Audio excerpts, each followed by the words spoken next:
किसी मुसलमान का दिल दुखा देना, किसी भी मुसलमान का दिल दुखा देना, ये कबीरा गुनाह है।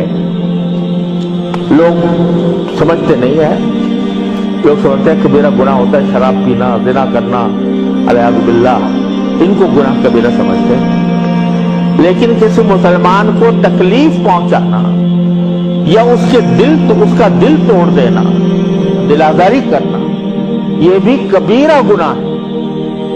और रसूल करीम सल्लल्लाहु अलैहि वसल्लम ने इरशाद फरमाया कि मुसलमान वो है जिसकी ज़बान और उसके हाथ से दूसरे महफूज हों।